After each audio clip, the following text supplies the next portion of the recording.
Bismillahirrahmanirrahim. Assalamualaikum warahmatullahi wabarakatuh. Alhamdulillah wassalatu wassalamu ala Rasulillah wa ala alihi wa sahbihi wa man ittaba'a hudahu ila yaumil qiyamah, amma ba'd. Ikhwatal iman wa ahibati yang saya cintai karena Allah Subhanahu wa taala. Alhamdulillah, senantiasa kita panjatkan puja dan puji syukur kepada Allah Jalla wa Ala atas segala kenikmatan yang Allah limpahkan kepada kita.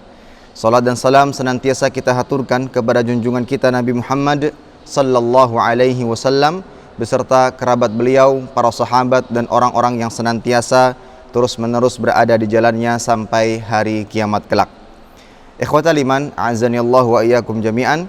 Kita lanjutkan kembali pembacaan kitab Riyadhus Shalihin min kalami Sayyidil Mursalin yang ditulis oleh Imam An-Nawawi rahimahullahu taala, dan masih dalam pembahasan sabar. Dan pada kesempatan kali ini kita akan membahas hadis ke-44. Hadis ke-44. Baik, kita akan bacakan hadisnya terlebih dahulu. Wa an Anasin radhiyallahu anhu qala Rasulullah sallallahu alaihi wasallam, idza aradallahu bi'abdihi khairan ajjala lahul 'uqubata fid dunya wa idza aradallahu bi'abdihi syarra amsaka anhu bidhanbihi hatta yuwafiyahu bihi yaumal qiyamah. Wa qala an-nabi sallallahu alaihi wasallam, inna 'idhamal jazaa ma'a 'idhamil bala wa inna Allah ta'ala idza ahabba qauman ibtalahum faman radhiya falahur ridha wa man sakhita falahus sukht. Rawahu Tirmidzi wa qala haditsun hasan. Artinya dari Anas radhiyallahu taala anhu, dia berkata, Rasulullah sallallahu alaihi wasallam bersabda, jika Allah menghendaki kebaikan pada seorang hamba, dia akan menyegerakan hukuman untuknya di dunia. Dan jika Allah menghendaki keburukan pada seorang hamba, orang itu dibiarkan dengan dosanya hingga nanti akan dipenuhi balasannya pada hari kiamat.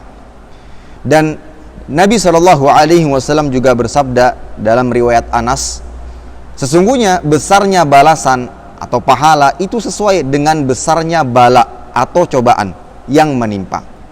Sesungguhnya Allah Jalla wa'ala apabila mencintai suatu kaum, mereka diberi cobaan. Oleh karena itu, barang siapa yang ridha, ia akan memperoleh keridhaan dari Allah Jalla wa'ala. Barang siapa yang marah, ia akan memperoleh kemurkaan Allah Jalla wa'ala. Hadis dikeluarkan oleh Imam At-Tirmidzi, dan ia mengatakan hadis ini adalah hadis yang hasan. Baik, ikhwatal iman, a'azanillahu wa iyyakum jami'an. Hadis secara arti dan makna jelas bahwa hadis ini merupakan keutamaan dari sabar dalam menghadapi segala macam ujian dan cobaan yang Allah berikan kepada hamba-hambanya. Dan dari hadis ini atau kedua hadis di atas dapat kita ambil sebuah faedah penting, bahwa di balik musibah itu pasti akan ada cahaya kebaikan yang Allah janjikan bagi hamba-hambanya yang senantiasa tabah dan sabar dalam menghadapi segala macam ujian. Apa saja cahaya yang Allah janjikan di balik segala musibah yang menimpa hamba-hamba Allah Jalla wa'ala yang beriman? Yang pertama, sebagaimana yang ditunjukkan dalam hadis tadi, bahwa Allah ingin menghilangkan siksa di akhirat kelak atas perbuatan dosa yang ia lakukan di dunia. Ini kebaikan yang pertama, cahaya kebaikan yang pertama yang Allah janjikan bagi hamba-hamba yang sabar dalam menghadapi musibah. Allah ingin menghilangkan siksa yang telah disediakan bagi hamba yang pernah melakukan dosa ketika ia hidup di dunia. Memang tidak kita pungkiri bahwa setiap manusia pasti pernah melakukan dosa, tidak pernah luput dari dosa. Dan dia pun sadar bahwa di balik perbuatan dosa tersebut ada akibat yang Allah sediakan baginya berupa azab, siksa pada hari kiamat kelak. Akan tetapi di antara deretan manusia-manusia, hamba-hamba yang berdosa, ada di antara mereka yang Allah inginkan kebaikan darinya. Maka dari itu Allah Jalla wa'ala dengan tujuan menghilangkan siksa azab yang seharusnya diberikan kepadanya, tujuannya adalah menghilangkan hal tersebut. Allah Jalla wa'ala menyegerakan hukuman di dunia. Dan tentunya hukuman dunia jauh lebih ringan dibandingkan hukuman di akhirat. Seberat apapun musibah yang dirasakan manusia tatkala ia hidup dunia, itu jauh lebih ringan dibandingkan siksa Allah Jalla wa'ala. Sebagaimana yang kita ketahui, seringan-ringannya azab adalah tatkala manusia meletakkan kedua kakinya di neraka jahanam, otaknya lah yang mendidih. Itu seringan-ringannya azab. Maka dari itu tatkala Allah Jalla wa'ala menyegerakan hukuman bagi hamba di dunia, itu adalah bentuk kasih sayang Allah Jalla wa'ala kepadanya. Hal ini sebagaimana disebutkan dalam hadis yang telah kita bacakan tadi, hadis yang dikeluarkan oleh Imam At-Tirmidzi, "Idza aradallahu bi'abdihi khairan." Apabila Allah Jalla wa'ala menginginkan kebaikan dari hambanya, kebaikan. Ketika Allah Jalla wa'ala menginginkan kebaikan pada diri hambanya, ajjalahul uqubata fid dunya, maka Allah Jalla wa'ala akan menyegerakan hukuman untuknya di dunia. Maka dari itu bisa jadi musibah yang selama ini kita rasakan, kita dapatkan, itu mungkin bagian daripada penyegeraan hukuman yang Allah berikan kepada kita, agar kelak pada hari kiamat tidak ada satu lagi dosa yang disediakan baginya azab, bersih. Karena kita telah bersabar dalam menghadapi segala macam musibah yang ada di dunia. Kebalikannya, orang-orang yang tidak pernah disiksa atau orang-orang yang tidak pernah mendapatkan musibah, seharusnya sepatutnya dia khawatir. Maka dari itu ada di kalangan para salafus soleh, jika dalam 1 tahun tidak pernah mendapatkan ujian dan cobaan dari Allah Jalla wa'ala, justru dirinya khawatir, merasa khawatir. Kenapa kok 1 tahun ini kok enteng-enteng saja kehidupan saya, lurus-lurus saja kehidupan saya? Jangan-jangan ini istidraj dari Allah Subhanahu wa ta'ala. Jangan-jangan Allah sedang menabung siksa dan hukuman bagi saya atas perbuatan dosa yang saya lakukan. Itu generasi salaf terdahulu justru khawatir. Bukan gak bangga, bukan senang, tidak. Justru khawatir kalau seandainya tidak mendapatkan ujian dari Allah Jalla wa'ala pada 1 tahun penuh. Mengapa? Karena disebutkan dalam hadis tadi, wa idza arada bi 'abdihi syarra, kalau seandainya Allah menginginkan, menghendaki pada diri hamba keburukan, amsaka anhu bidzanbihi, maka Allah akan tahan akibat yang ditimbulkan dari perbuatan dosanya, ditahan, ditabung sampai kapan? Sampai hari kiamat. Maka pada saat itu akan ditumpukkan di atasnya kepadanya azab dan siksa dari Allah Jalla wa'ala. Ini yang mengkhawatirkan kita. Maka dari itu tatkala kita mendapatkan musibah, mengapa di sana disebut tingkatan tertinggi dari musibah apa?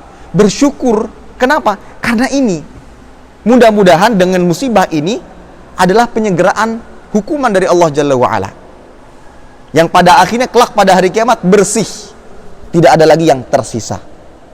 Maka itu kenapa di antara tingkatan bersabar adalah bersyukur. Ini ikhwatal iman milik Allah Subhanahu wa ta'ala. Dalam hadis yang lain, Rasulullah sallallahu alaihi wasallam bersabda, "Ummati hadhihi ummatun marhumatun." Umatku ini, kata Nabi sallallahu alaihi wasallam, adalah umat yang dirahmati oleh Allah Jalla wa ala. Mengapa? Laisa 'alaiha 'adzabun fil akhirah. Mereka tidak mendapatkan azab di akhirat. Umat Nabi Muhammad yang betul-betul berpegang dengan sunnah, berpegang dengan agama, berpegang dengan syariat, mereka adalah umat yang tidak akan mendapatkan azab di akhirat. Mengapa demikian? Azabuha fid dunya al-fitan waz-zalazil wal qatl. Azab yang mereka rasakan itu di dunia. Dengan adanya apa? Banyak fitnah-fitnah yang terjadi dan mereka sabar dalam menghadapi. Kemudian banyak terjadinya gempa bumi dan kita rasakan dan kita sabar. Di beberapa daerah hancur rumah yang selama ini dia bangun. Rumah mewah, megah, hancur begitu saja. Dia sabar. Mudah-mudahan itu merupakan bagian daripada penyegeraan hukuman, sehingga dosa-dosanya telah diampuni oleh Allah Jalla wa'ala Sang Rahman. Wal qatl, dan banyaknya pembunuhan yang terjadi. Kita sabar dalam menghadapi itu semua. Mudah-mudahan itulah penyegeraan azab, sehingga tidak ada lagi azab yang tersisa. Sehingga di hari kiamat kelak, yang tersisa adalah janji Allah Jalla wa'ala memasukkannya ke dalam surga. Maka dari itu Hasan Al-Basri rahimahullah mengatakan, la taqrahul balaya al-waqi'ah. Jangan pernah benci dengan musibah yang menimpa. Jangan pernah. Ya. Wa naqamat rubba amrin taqrahuhu fihi najatuk. Dan bisa jadi di balik musibah yang menimpa kita, yang kita benci, yang tidak suka, di balik itu ada keselamatan kita di hari kiamat kelak. Dengan kita mendapatkan musibah, kita sabar, kita selamat dari siksa api neraka, selamat dari siksa kubur dan siksa api neraka. Maka jangan pernah benci, jangan pernah bersuudzon kepada Allah Subhanahu wa taala. Walau rubba amrin tu'thiruhu fihi atabuk, dan bisa jadi ada perkara yang kita sukai, enak dalam 1 tahun gak pernah dapat ujian, cobaan, lurus terus hidupnya, gaji lancar, penghasilan lancar. Ternyata di balik itu ada istidraj. Pernah ada seseorang yang mengatakan, kata siapa sih riba itu haram? Buktinya saya bertahun-tahun sampai pensiun gak pernah saya mendapatkan azab. Saya semakin kaya raya. Ini dikatakan langsung. Ini salah faham. Dia anggap bahwasanya Allah membiarkannya itu merupakan nikmat. Tidak, Allah sedang menunda. Allah sedang menunda, menabung azabnya kelak pada hari kiamat. Maka dari itu harus kita sadari di balik musibah yang kita dapatkan bisa jadi itu adalah cahaya bagi kita. Yang kedua, bukti cinta Allah Jalla wa'ala. Ini cahaya kebaikan yang kedua. Ya, sebagaimana hadis yang sudah kita bacakan, inna idhamal jaza ma'a idhamil bala. Ya, sesungguhnya agungnya balasan atau pahala dari Allah Jalla wa'ala itu disesuaikan dengan besarnya cobaan. Wa inna Allah azza wa jalla idza ahabba qauman ibtalahum. Kalau Allah cinta kepada kaum, Allah akan uji mereka. Barang siapa yang ridha, dia akan mendapatkan ridha dari Allah. Barang siapa yang murka, dia akan mendapatkan murka dari Allah Jalla wa'ala. Maka nikmati setiap musibah yang kita dapatkan. Dalam arti, bersabarlah. Sebagaimana obat. Obat itu pahit tatkala dirasakan, tapi kita yakin dengan obat tersebut dan dengan izin Allah bisa menyembuhkan penyakit. Maka sama halnya mungkin musibah ini bagian daripada tahapan-tahapan yang harus kita hadapi, yang harus kita lalui untuk mendapatkan keridhaan dan cinta dari Allah Subhanahu wa ta'ala. Bukan perkara besar tatkala seorang hamba mampu mengaku cinta kepada Allah. Siapapun bisa. Tapi perkara besar adalah tatkala dia menjadi hamba yang dicintai oleh Allah dengan kesabarannya tatkala menghadapi segala macam ujian dan cobaan dari Allah Subhanahu wa ta'ala.